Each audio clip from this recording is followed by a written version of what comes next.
Salut, c'est Annie, j'espère que vous allez bien. Aujourd'hui, on va faire le test et l'unboxing d'un petit filtre externe, le OAS Filtosmart Thermo 100. La marque allemande OAS était jusqu'ici surtout connue pour ses accessoires de bassin, pompe, filtre de très bonne qualité. Ils ont décidé depuis quelque temps de nous proposer également des articles pour l'aquariophilie d'intérieur et notamment toute une gamme de filtres. La gamme OAS Filtosmart comprend 4 modèles de 4 tailles différentes, dont 3 peuvent être équipés de chauffage. On va faire un petit tour d'horizon de ces nouveaux filtres externes OAS. Ils sont utilisables en eau douce comme en eau de mer. Ils sont aussi garantis 3 ans, soit 1 an de plus que la garantie légale européenne. La gamme Thermo est équipée de chauffage de 100 à 300 watts suivant le modèle, mais on reviendra dessus tout à l'heure. Celui que je teste, c'est le Thermo 100. Le débit max de la pompe est de 600 litres heure et il peut être utilisé pour un aquarium jusqu'à 100 litres. Comme c'est le cas maintenant sur presque tous les filtres qu'on nous vend, les accessoires sont inclus, canne d'allergie, canne d'aspiration, tuyaux et même masse de filtration. Allez, passons sans plus tarder à l'ouverture de la boîte pour voir ce qu'elle contient. Premier élément, les tuyaux de raccordement tout à fait classiques en plastique en diamètre 12-16 pour ce modèle. Ensuite, quelques accessoires en vrac, la tête de pompe avec la cuve, le corps principal de notre filtre. Encore un petit sachet d'accessoires, 2 notices, celle du filtre et celle du chauffage, ainsi qu'un traditionnel petit bon de garantie, un sachet de nouilles céramiques, une masse de filtration biologique et tout au fond de la boîte un support pour le filtre. Voilà tout ce que contenait l'emballage, on va regarder tout ça en détail et je vais commencer à assembler les éléments pour l'utiliser dans un de mes aquariums.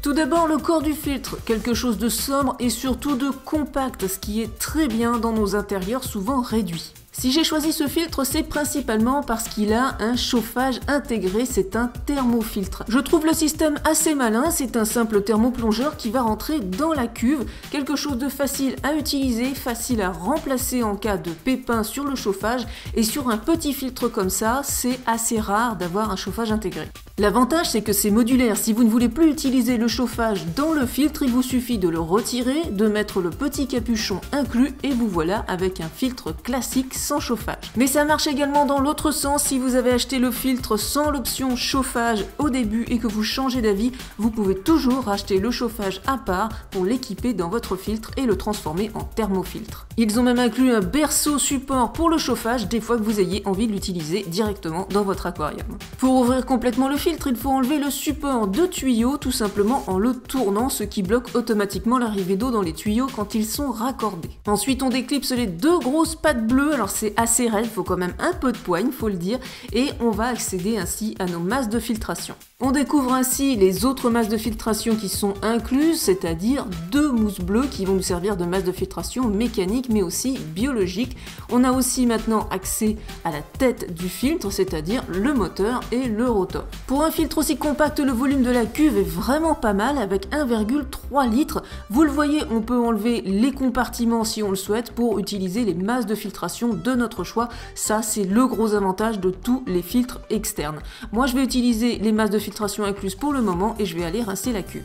Après avoir rincé les mousses bleues et la cuve de mon filtre, je vais maintenant faire de même avec les nouilles céramiques. D'ailleurs, c'est surtout les nouilles céramiques qui ont besoin d'un bon rinçage puisque pendant le transport, elles se frottent les unes aux autres et créent une petite poussière qu'on n'a pas forcément envie de retrouver au fond du bac de notre filtre, donc on va bien rincer ça sous l'eau du robinet. Je replace maintenant toutes les masses de filtration à leur place, la grosse mousse, la mousse un peu plus fine au milieu et les nouilles céramiques à droite autour du chauffage. Une petite astuce en passant, placez votre chauffage dans son support protecteur avant de remplir le compartiment avec les nouilles céramiques. En effet, si une seule nouille céramique tombe dans le tuyau du chauffage, vous ne pourrez plus fermer votre filtre parce que ça fera une épaisseur supplémentaire. Et le tube est tellement étroit qu'il est impossible de récupérer 1 ou 2 nouilles céramiques tombées dedans sans renverser le filtre. Donc de cette façon, on peut remplir facilement et rapidement le compartiment sans risque de faire tomber la moindre nouille à côté. Toutes les masses de filtration sont à leur place, on enlève le chauffage qui était là provisoirement et on remet la tête de pompe sur le filtre en reclipsant le tout.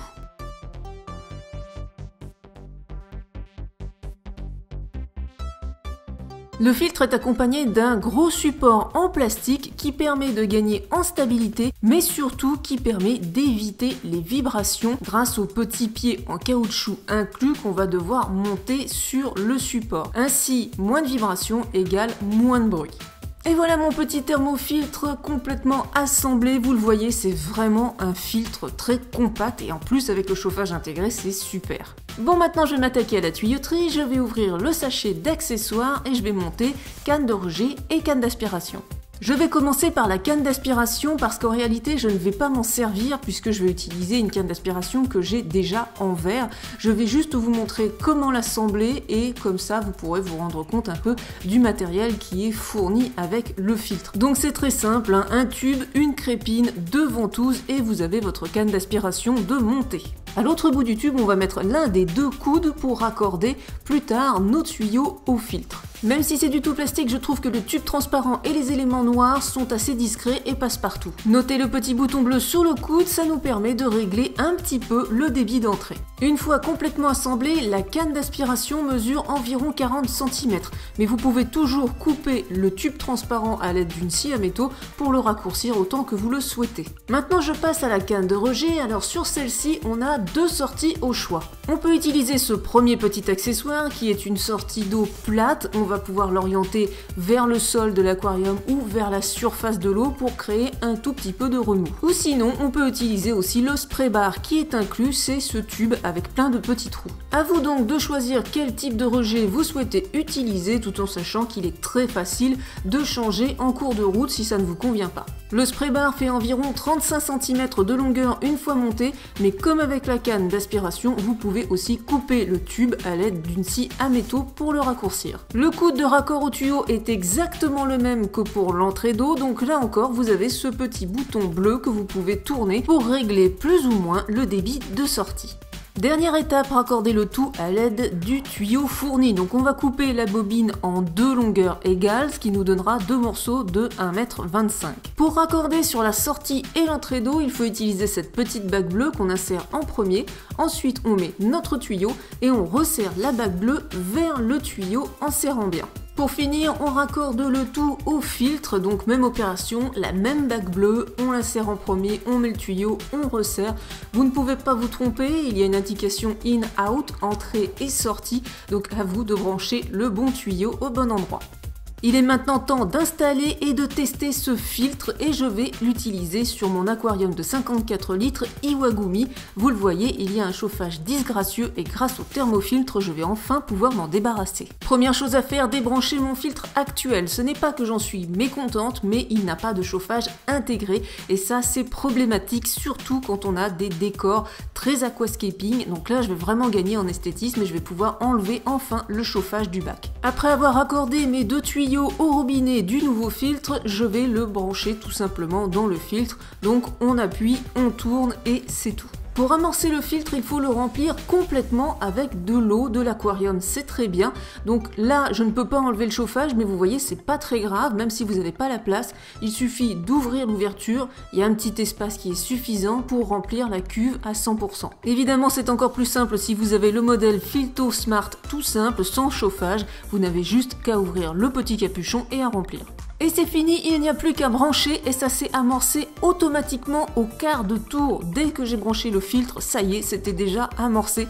C'est vraiment la première fois que je vois un filtre extérieur aussi facile à amorcer. Là, c'est vraiment de l'auto-amorçage. Il n'y a pas de bouton poussoir, rien du tout à faire, au top. Et maintenant que mon thermofiltre est en marche, je vais enfin pouvoir enlever mon grand thermoplongeur de l'arrière de mon aquarium. Bien sûr, il ne faut pas oublier de brancher le chauffage car même si c'est un thermofiltre, il y a quand même une prise électrique spéciale pour le chauffage parce que les chauffages, ça mange beaucoup d'électricité et ça a besoin d'être branché à part. Alors après plusieurs semaines d'utilisation, qu'est-ce que je pense de ce filtre? Eh bien dans l'ensemble, j'en suis extrêmement satisfaite. Le corps du filtre est extrêmement compact, facile à déplacer quand on veut faire des entretiens.